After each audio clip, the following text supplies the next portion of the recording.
Hola, ¿cómo están? Yo soy David Barrientos. Bienvenidos y bienvenidas a este espacio semanal que tenemos para analizar las noticias más importantes de Costa Rica y el mundo. Le llamamos The Week. Esto, como ustedes saben, es un proyecto de periodismo independiente, parte de La Hora Tica. Sobrevive únicamente gracias a los aportes financieros que ustedes mismos dan. Necesitamos de su financiamiento para seguir operando y para seguir haciendo periodismo de calidad y periodismo crítico en estos formatos que espero a ustedes les gustan. Para apoyarnos pueden hacerlo de dos maneras. Una es a través de una suscripción mensual. Es muy sencillo. Ingresan a www.patreon.com/La Hora Tica. Ahí se crean una cuenta, ingresan su tarjeta de débito o crédito, es totalmente seguro, y eligen el monto que quieran darnos mes a mes y la plataforma se los cobra automáticamente. Si no pueden hacer eso, la otra forma es a través de un Simpe móvil, normal y corriente como le hacemos a cualquier otra persona, al 8607-6470. Cualquiera de las dos formas nos ayuda un montón para seguir operando. Hoy tenemos un episodio bastante cargado, pero bien bueno. Hablamos sobre una nueva acusación penal contra el presidente de la República y varios de sus allegados. Un proceso de extradición contra 3 costarricenses a Estados Unidos por narcotráfico y un par de cosas más. Iniciemos.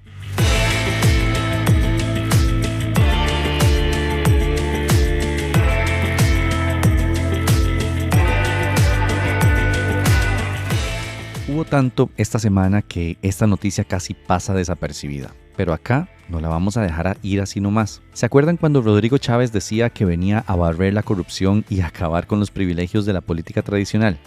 Bueno, parece que lo que barrió fueron los controles del Tribunal Supremo de Elecciones, porque ahora la Fiscalía General lo volvió a acusar penalmente. Segunda vez en 2 meses, y esta por presuntos esquemas ilegales de financiamiento en su campaña de 2022. O sea, lo que lo llevó a zapote podría también llevarlo a juicio. La Fiscalía presentó la acusación a la Corte Suprema de Justicia y ahora queda en manos de los magistrados decidir si piden a la Asamblea Legislativa que le levante el fuero presidencial a Chávez. Si eso pasa, ya no hablamos de un presidente impune, sino de un presidente imputado en proceso activo. Y no viene solo. En la acusación están también su canciller Arnoldo André, su vicepresidente Estefan Brunner y 4 diputaciones del Partido Progreso Social Democrático, incluyendo, por supuesto, a Pilar Cisneros.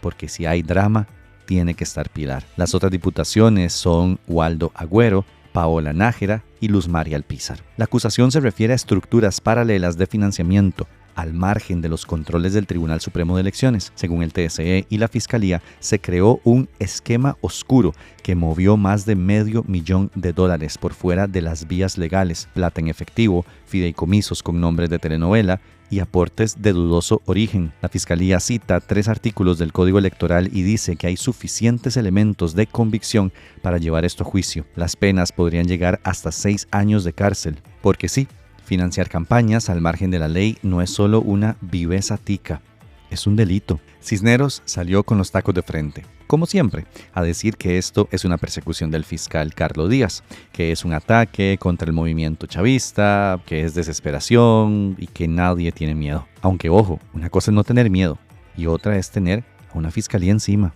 Ay, qué desesperado está el fiscal general Carlos Díaz. Como no la pegó con su pista oscura, ahora presenta una nueva acusación contra el presidente y varios diputados por el financiamiento paralelo de la campaña. Óigame, costarricenses, ahí no hay un solo centavo de dinero público, empiece por ahí. Segundo, el fideicomiso y la campaña política nunca coexistieron. El fideicomiso se cerró un día antes de que Rodrigo Chávez Robles fuera postulado como presidente de la República. Ahí no hay nada. Yo renuncio a mi fuero, no hoy, ayer, porque además, ¿por qué me acusa a mí? Yo no tuve nada que ver ni... Un momento, antes de que siga, repitamos esa parte de nuevo. Yo renuncio a mi fuero, no hoy, ayer. Le pedimos a la diputada que nos enviara el oficio con el que renuncia al fuero, no hoy, ayer, pero nos dijo por mensajes que no iba a renunciar todavía, sino hasta que se presentara la acusación. Le respondimos que la acusación ya está presentada, que por qué no renunciaba desde ya, y nos envió este audio. David, la acusación está presentada, pero ahora es la Corte Plena el que tiene que decidir si sí o si no. Entonces, no voy a renunciar antes de tiempo. Si al final la Corte Plena decide sí, procede, renuncio. Ok, yo soy una mujer de palabra, cumplo lo que digo, así que no me voy a hacer la loca ni la tonta si llegara el momento. Y no hay razón para que ella no renuncie hoy mismo, sinceramente. Ella podría hacerlo y ahorrar una parte del proceso. Pero no, puede más el populismo en sus videos. Veremos si en serio renuncia en caso de que la Corte diga que sí procede el levantamiento de esa inmunidad que la protege. Esta es la segunda acusación penal contra Chávez. La primera fue en abril por el supuesto uso indebido de fondos del BESIE durante el primer año de su administración. Esa causa sigue esperando que la Corte decida si se levanta o no la inmunidad. Mientras tanto, él sigue con su discurso de una supuesta revolución pacífica, de luchar contra las élites y de que todo es una conspiración de la prensa, la fiscalía y los que no lo aplauden. Aunque las encuestas de la UCR dicen que mantiene un 50% de respaldo, lo cierto es que cada vez más fiscales, más magistrados y más periodistas están pisándole los talones.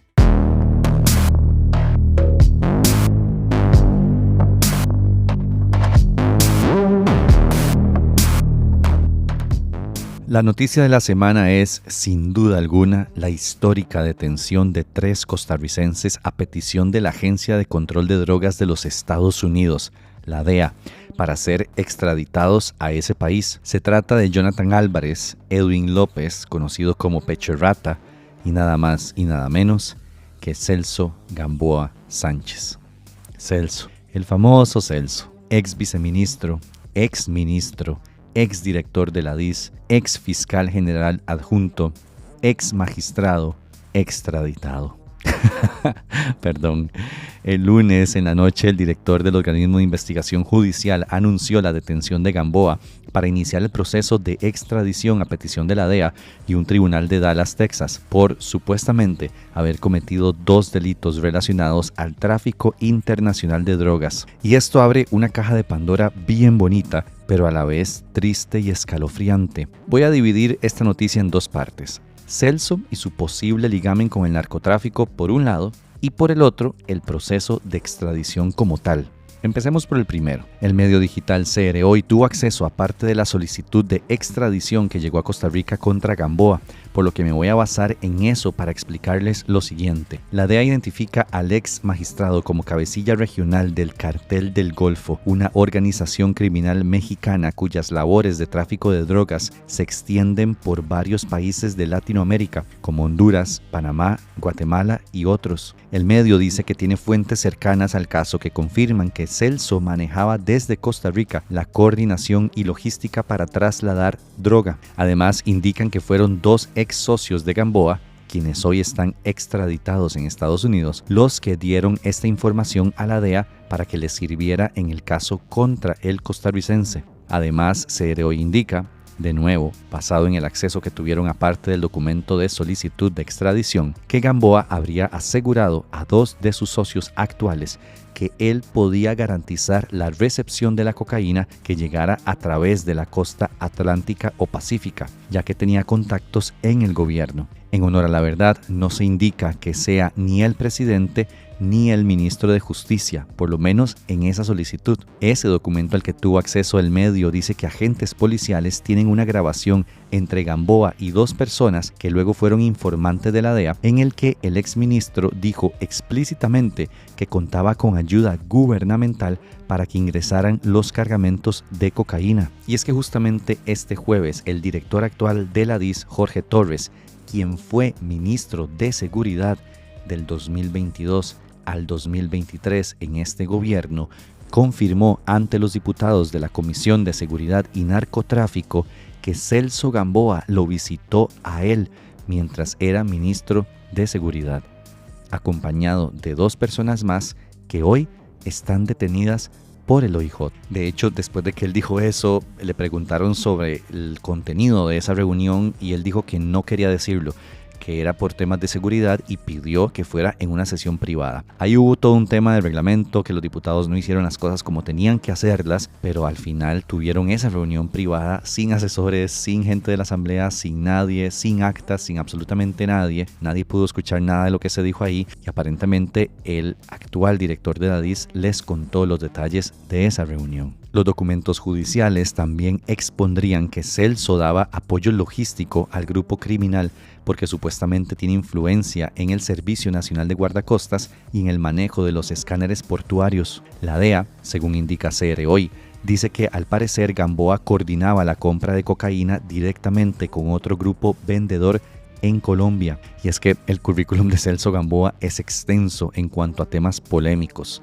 Una de las poquitas cosas es que él fue destituido como magistrado de la Sala de Casación Penal luego de ser encontrado responsable de faltas gravísimas en el ejercicio de su cargo, asunto que tuvo que ver con Juan Carlos Bolaños y el caso del cementazo. Dios mío, el cementazo. ¿Se acuerdan? Luego de esa destitución, Gamboa ejerció su profesión como abogado, pero no para litigar choques o despidos, sino para representar a varios imputados de alto perfil en causas de, adivinen, narcotráfico. Incluso llegó a representar a Nicolás Maduro, sí, el dictador venezolano, quien Estados Unidos acusa de liderar una organización criminal dedicada al, adivinen, sí, narcotráfico. Otro detalle que se lo leía Delfino en su reporte del miércoles: el abogado de Pecherrata, uno de los solicitados para extradición, quedó de segundo lugar en una votación de 2019 en la Asamblea Legislativa para ser magistrado de la Sala Tercera, la sala que ve justamente lo penal, de la que Celso fue parte. Obtuvo 12 votos en una elección secreta. El señor en ese entonces apareció en las papeletas de la nada. Nadie sabía por qué algunos votaron por él, ya que ni siquiera pasó por la comisión de nombramientos, no fue a entrevista, no presentó papeles, nada. 12 diputaciones mágicamente votaron por él. Lamentablemente no sabremos nunca quiénes fueron los que votaron por el hoy abogado de un presunto narco. Pero La Nación en ese entonces dijo que votaron por él diputaciones de Alajuela, del PUSC, del PLN y otras fracciones. Uno de los que defendió el voto por ese señor fue Erwin Macís, justamente del PUSC, hoy ficha de confianza de Chávez y representante de Costa Rica ante el BESIE. Pero bueno, en fin, de Celso Gamboa y sus casos turbios podríamos quedarnos hablando horas. Pero voy a pasar al otro tema que nos importa a todos. ¿Qué día y a qué hora sale el vuelo de Celso hacia Dallas? No, ya, en serio, ¿qué sigue? ¿Ya va de viaje? ¿Cómo se come esto de la extradición? Lo primero es que si usted no tiene idea de cómo funciona, no se sienta mal. Es algo que nunca ha pasado en la historia de nuestro país. Algo completamente nuevo. Entonces, primero, ¿qué carajos es la extradición? Ustedes saben. Rodolfo Brenes, doctor en Derecho Penal, nos explica. La extradición es un mecanismo de cooperación internacional entre los estados que le permite a un estado entregar a una persona que está siendo acusada o que ya fue condenada a otro estado para que ahí sea juzgada o para que purgue la condena. Eso es la extradición y es un instituto que existe desde hace muchísimo tiempo en Costa Rica y donde también tenemos tratados internacionales que regulan la materia. Hay un principio que también es bastante general y es el de la no extradición de nacionales. Cada país es soberano y puede decidir si considera que debe extraditar a sus ciudadanos o no. Y Costa Rica había decidido optar por la no extradición de nacionales, que era lo común, digamos, cuando se aprobó la constitución política que tenemos nosotros. En esos casos, lo que se hacía era cuando se pedía en extradición a un nacional, en principio se le juzgaba en Costa Rica por el hecho cometido en el extranjero. Pero esto ocurrió recientemente gracias a un proyecto de, y no me van a creer esto, Pilar Cisneros Gallo. Así como lo oyen, ese proyecto se aprobó luego de una resolución, a mi criterio, bien débil y dudosa de la Sala Constitucional. que lo avaló. Ahora se permite extraditar nacionales solamente en casos de narcotráfico o terrorismo. Además de la Constitución, en Costa Rica también existe ya una ley de extradición que detalla justamente los pasos a seguir, porque sí, se podían extraditar extranjeros, por ejemplo, en cuáles casos aplicaba y otras cosas. Esa ley aún no ha sido modificada. ¿Plantea esto un problema legal entonces? Y esa ley de extradición expresamente prohíbe extraditar a nacionales. Y creo que hubo un fallo del legislador ahí, porque si se iba a modificar la Constitución, pues al mismo tiempo debió haberse modificado la legislación interna para que esté conforme a lo que establece la Constitución. Ahora, en este caso particular, no existe ningún impedimento para extraditar a estas personas porque existe un tratado bilateral entre Costa Rica y Estados Unidos, que es un tratado que tiene rango superior a la ley. Entonces, por un lado, la ley costarricense se aplica de manera supletoria, se aplica para aquellos casos en los que Costa Rica no tiene tratado. Cuando hay tratado, la extradición se rige por el tratado. Entonces, en el caso de Estados Unidos tenemos tratado, pero además ese tratado expresamente contempla la posibilidad de que Costa Rica extradite a un nacional si su Constitución lo permite. Entonces, la extradición que nos ocupa se va a tramitar en aplicación de la Constitución, de este tratado bilateral, que es ley especial para el caso que nos ocupa, y la ley de extradición únicamente se aplicará para aquellos aspectos no regulados en el tratado bilateral. Bien, sabiendo entonces que sí se puede, ¿qué sigue? ¿Qué debe pasar para que ya los manden a la Yunay a comprar en los outlets? No, ya en serio. Pongan atención a don Rodolfo, que nos explica con lujo de detalles. Bueno, somos un país de derecho y tiene que haber un proceso donde se le dé a las personas requeridas en extradición amplia facultad de defensa, tienen derecho a contar con un abogado y a ejercer, digamos, los recursos que consideren oportunos en el trámite. Ahora, ¿cómo se tramita esto? El Estado que requiere en extradición a una persona debe hacer una solicitud formal al Estado costarricense. Esa solicitud tiene que acompañarse de una serie de información y de documentos. Tiene que darse los datos de identificación de la persona requerida, tiene que explicarse por qué hecho se le requiere, tiene que acompañarse una copia de la imputación de cargos hecha por alguna autoridad oficial o de una acusación formal, si existe. Tienen que aportarse las pruebas que sustentan esa acusación.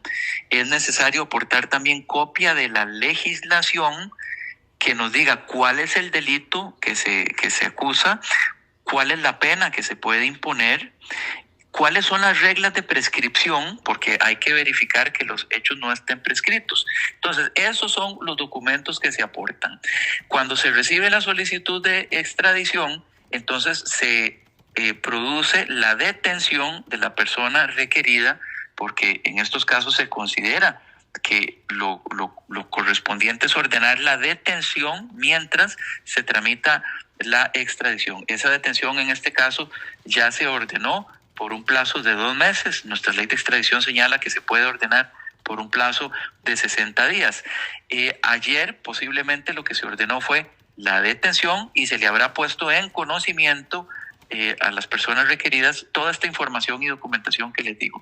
Ahora, en el trámite, el juez tiene que dar un plazo de 10 días o de hasta 10 días, puede ser un plazo menor, para trasladar la información y documentos a la persona requerida, y 10 días para que esta persona ofrezca prueba de descargo. Después de eso, tiene que dictar la resolución. Algo importante que agregó el abogado es que en ese proceso la autoridad judicial en Costa Rica no resuelve por el fondo el asunto. Es decir, no dice si las personas solicitadas son culpables o no de los delitos que se le achacan, sino que conoce nada más estos documentos y revisa si se cumplen los requisitos para extraditarlos. La culpabilidad la definirá el tribunal en Estados Unidos. Los jueces hacen otras verificaciones, como por ejemplo, deben determinar o verificar que no es una extradición con fines políticos o con fines de persecución política, pero verificado eso, se otorga la extradición. Entonces, como regla general, es muy difícil evitar una extradición. Ay, papá, se viene vuelo San José Dallas sin escala, señoras y señores. Ya para terminar, aparte de la felicidad que claramente me da a mí ver a una persona como Celso Gamboa, que le ha hecho tanto daño al país desde sus puestos políticos y aparentemente también desde su trabajito privado, hay un tema importante a resaltar. ¿Cómo es posible que recién aprobada la extradición de nacionales ya haya un caso contra 3 personas en los Estados Unidos y acá no se les ha podido probar nada ni condenar a nada ni nada de nada? Eso nos muestra una gran deficiencia en nuestro sistema judicial. ¿Hasta dónde está metido el narco? David, pero entonces el presidente Chávez tiene razón con lo que dice. No, tampoco. Si Celso era abogado de Choreco, uno de los más cercanos asesores del presidente, si el propio abogado personal de Chávez, José Miguel Villalobos, defiende acusados por narcotráfico en un montón de juicios, si este gobierno ha debilitado la lucha contra el narco a más no poder y se incauta menos cocaína que en otros gobiernos, no me jodan con ese cuento, porque Chávez para lo único que quiere cambiar el poder judicial es para que le hagan caso a él y no a otras personas. Dicho eso, esto tiene que llamarnos la atención y hacernos ver que el narco, más posiblemente hoy que nunca, está metido hasta en la cocineta en donde se calientan la comida los asistentes de los jueces en este país. Y eso da pavor, gente. Pavor. Pero eso, que estemos extraditando a 2 costarricenses para ser juzgados en los Estados Unidos de América, también revela que nuestro sistema de policía y de justicia ha sido incapaz de producir una acusación contra estas 2 personas. Y yo le pregunto, ¿por qué los Estados Unidos de América sí fueron capaces de formular una acusación penal contra estas 2 personas y nosotros en Costa Rica hemos sido incapaces de hacer lo mismo, a pesar de que son nacionales, que están en suelo costarricense y que en principio deberíamos tener más facilidad para hacer esa investigación y estructurar un caso que la que pueden tener los Estados Unidos de América? Entonces sí, qué dicha que tenemos este mecanismo, pero por el otro lado reflexionemos y cuestionémonos por qué estamos teniendo esa incapacidad de generar acusaciones en casos como estos. Y bueno, con esas declaraciones cierro este tema que sin duda nos dará de qué hablar por un tiempo. Acá les contaré cómo se desarrolla.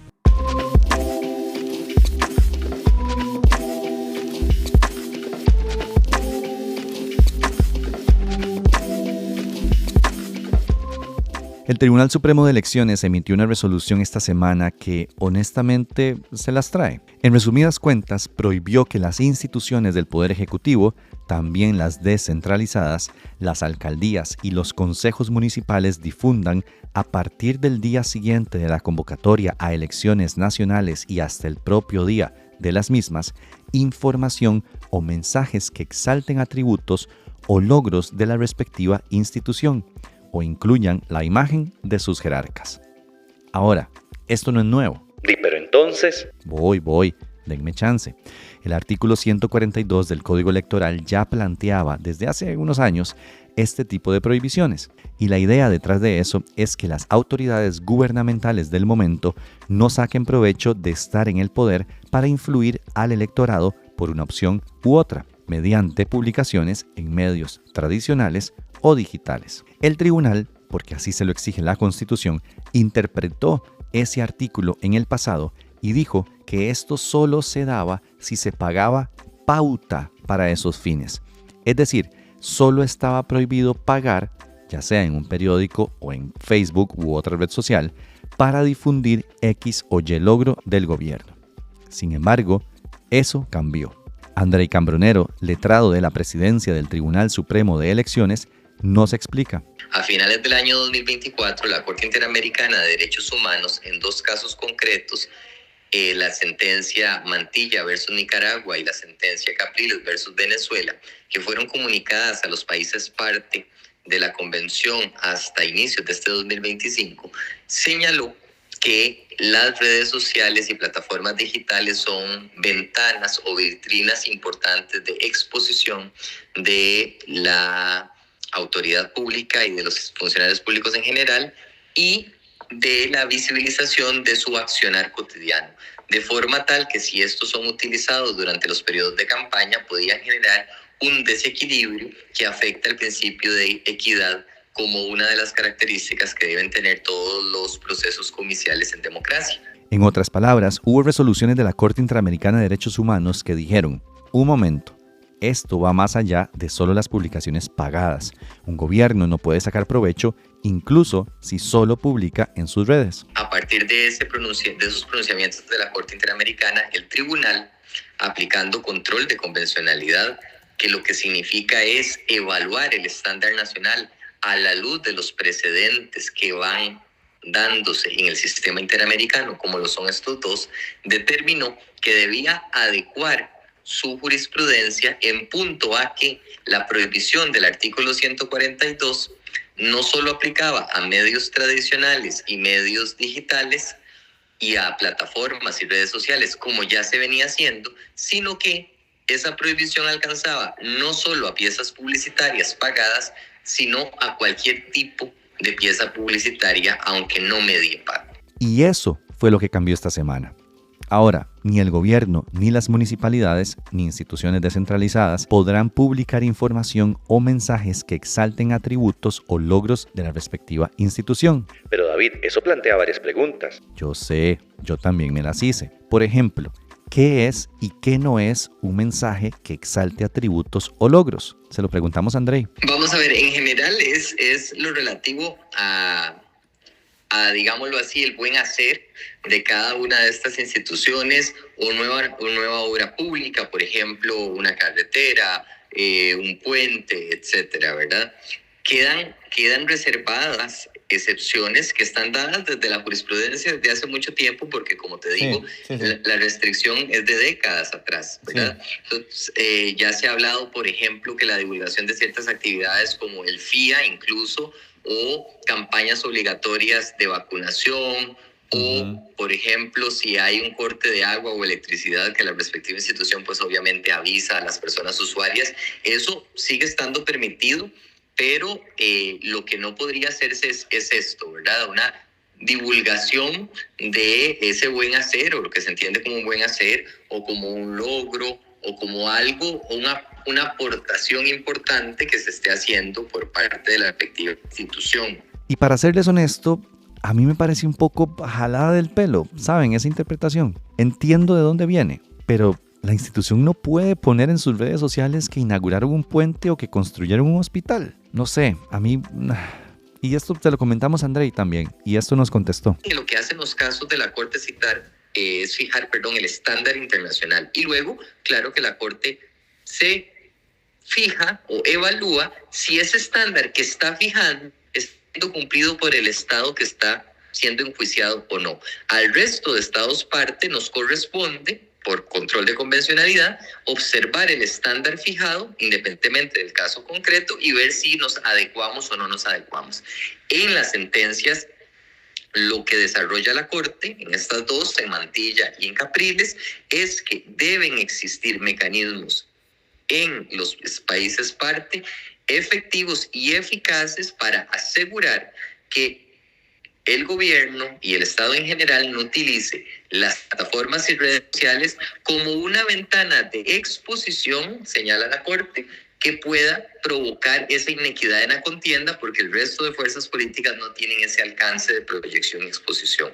En cuanto a los ejercicios de rendición de cuentas, el gobierno tiene a su haber y las instituciones públicas tienen a su haber varios mecanismos, como podrían ser las conferencias de prensa, que no están prohibidas, las entrevistas que concedan ante comunicación y en las cuales puedan referir lo que están haciendo y el giro propio de la institución, ¿verdad? Incluso enviar los comunicados de prensa a los respectivos medios y ellos determinarán si hay interés o no de cobertura mediática. Y bueno, ahí lo tienen.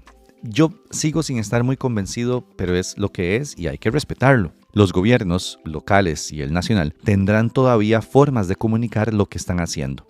Entonces, por ese lado, no me quedo tan intranquilo. Como si importara mis sentimientos en asuntos de legalidad del Tribunal Supremo de Elecciones. Se van a poder seguir haciendo conferencias de prensa, se van a poder enviar comunicados, etc. Vamos a ver cómo sale este asunto.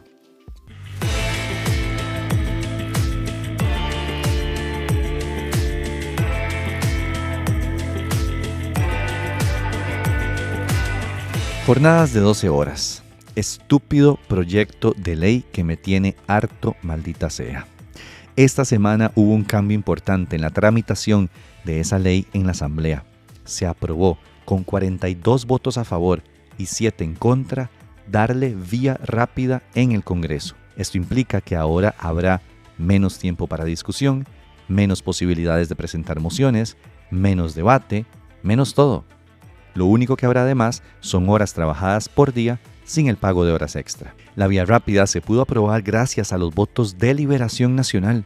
La vez pasada que se intentó aprobar este procedimiento, varias de sus diputaciones votaron en contra, a petición de su actual candidato a la presidencia, Álvaro Ramos. Sin embargo, Ramos cambió de postura y esta semana, en conferencia de prensa, le dio apoyo al proyecto y a su trámite veloz. Y hemos logrado un triunfo de la democracia que resuelve problemas.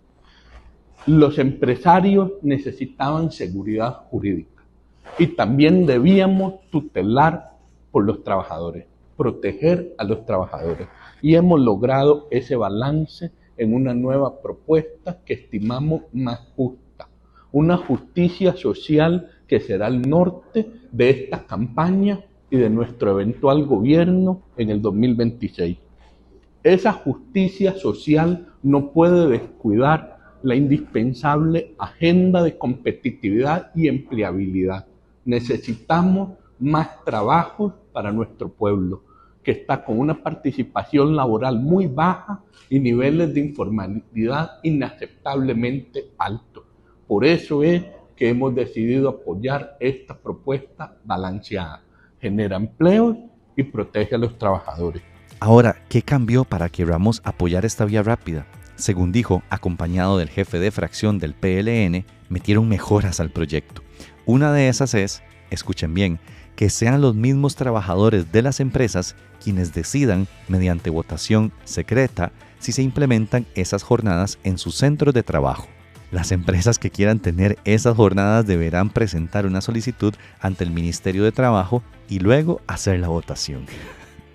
Dios mío, Ramos en sus redes sociales publicó luego un montón de imágenes con los supuestos beneficios de este tipo de jornadas, histórico, no sé qué, y hasta se dejó decir que traían la democracia a las empresas. No sé si nos quieren ver la cara de idiotas o en serio son tan ilusos para creer que esas votaciones se darían de forma libre y sin presión de sus empleadores. Y honestamente creo que es una movida política bien mala, ¿saben? Porque ahora no queda bien con un sector de la población que está en contra de esas jornadas, porque sí, existen y también trabajan en empresas transnacionales, pero tampoco queda bien con empresarios que no van a poner este tipo de decisiones en manos de sus trabajadores. Pero bueno, el punto es que la vía rápida se aprobó, así que más pronto que tarde tendremos votación final de este proyecto de ley.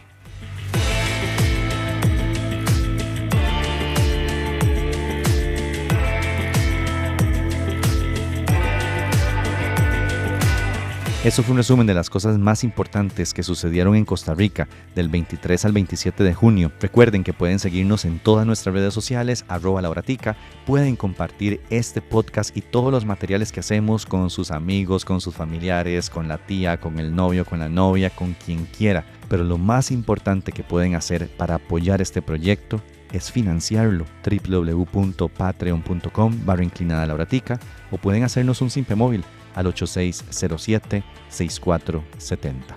Chao.